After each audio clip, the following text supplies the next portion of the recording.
Hi everyone, this is Mark. Happy Halloween. Halloween is a very special holiday for lots of people. In fact, Halloween could be said to be more important than Christmas for some people. Halloween is a time when people watch scary movies. They may listen to audio dramas that feature supernatural characters and tales. They may pick up a book and read the stories and tales of their favorite supernatural characters. And I've always been inspired by Halloween, time of Halloween, and of course supernatural characters and entities and people who are special in lots of ways. And who have extraordinary gifts. So in 2019, I wrote a book called The Wolf in You, in which I introduced a character called Vega, the Vampire King. And I really enjoyed writing about that character and his interactions with Olivia Hunter, who is a werewolf. Who I first began writing in my 2017 book, The Wolf in Me. But after I finished The Wolf in You and I concluded that story, I was still intrigued by the character of Vega the Vampire King. So in 2021, I decided to expand upon the story of Vega the Vampire King and flesh him out to give him a backstory.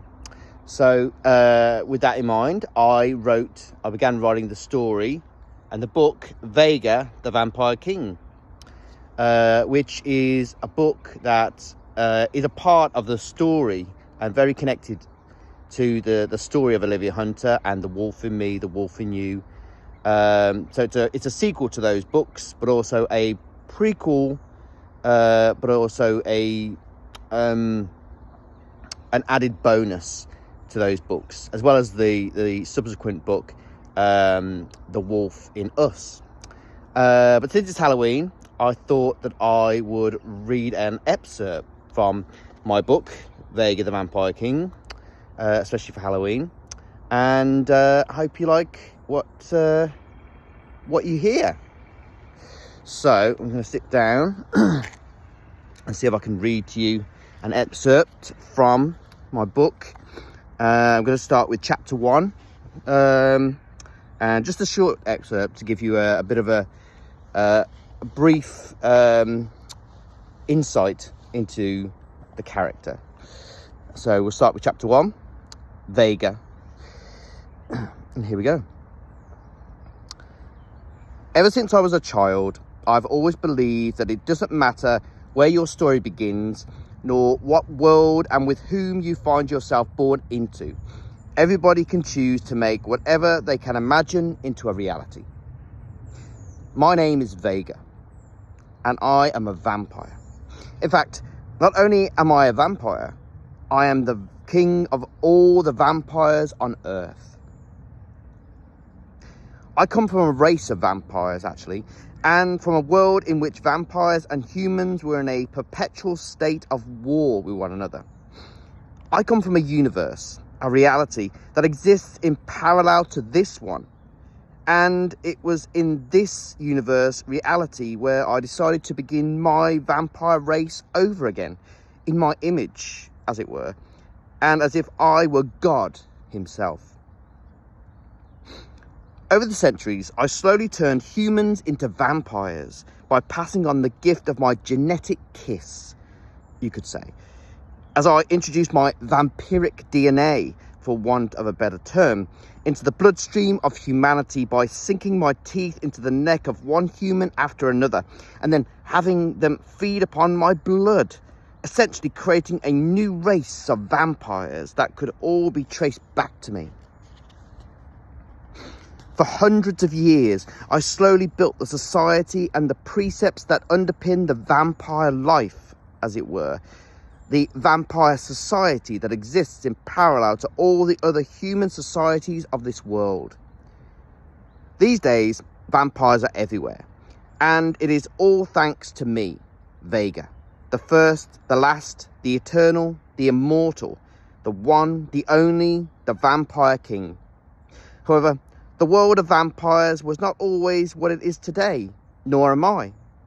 This world of both vampires and humans is not the same as it was back in the early days when I first visited as a child and I was still merely an interdimensional tourist of this world. When I was a child, I was an imaginative, curious, feisty young man whose favourite activity was daydreaming. And I like to think that I haven't changed that much. And I am sure that the books that I have written are a testament to that fact. Because my Vampire Spirit series of books are me, they are my story, and I embody each and every one of them literally as well as spiritually in so many ways.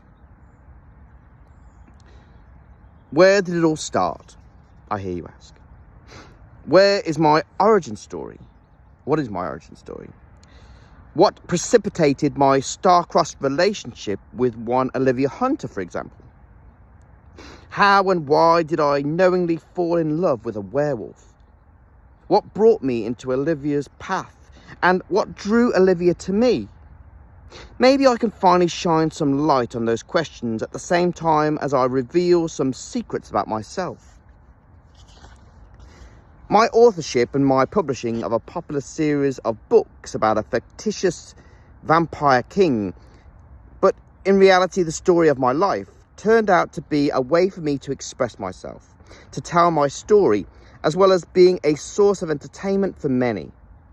However, while mining the chapters of my own life for inspiration, I naturally felt the need to change one or two things along the way, for example.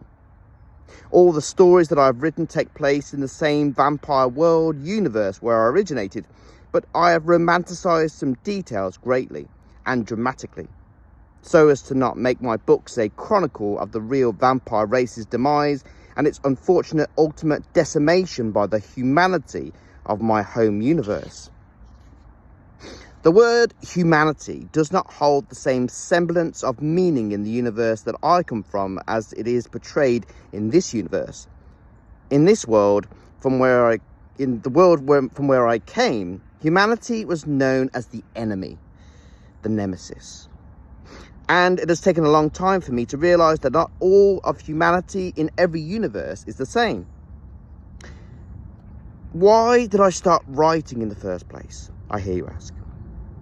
Why did I choose to become an anonymous, mysterious, enigmatic author who never officially attends his book launches and the book signings of his own books? All good questions. And perhaps I could answer one or two of the questions where I come from and why I do what I do by telling some rather interesting stories from my long and very eventful life. But if I was to do so, where would I start? Where should I start? Logically, the beginning is the best place to begin my story, or any story for that matter. However, the problem with starting at the beginning is that it begs another question to be asked and answered. Where and when is the beginning? You see, the beginning is always subjective and dependent upon the storyteller telling or retelling the tale in question. Perhaps I could tell you about my parents, my birth, when and how I realised who and what I was, essentially revealing in what way I discovered just how different from my own vampire kin I was. Or perhaps I could tell you the name of the first human I turned into a vampire when I arrived in this universe. Maybe I could answer all those questions and more. However, right at this instance in time, I believe that the best place and the best time to begin my story, would be where and when I stepped through the door that brought me into this world. What it was like to ultimately transition from one universe to another, and how I became who I am. So, let us start there. Who am I? Who is Vega? Now that is an interesting place to start. And that is chapter 1 of my book, Vega, the Vampire King, which you can currently buy on Amazon. And if you search on Spotify, you might be able to find the audiobook version of that book, so you can listen to me reading that. But I hope you enjoyed this excerpt of me reading from my book, The Vampire King. I hope you like what you heard, and I hope you have a happy Halloween, and I'll talk to you again soon.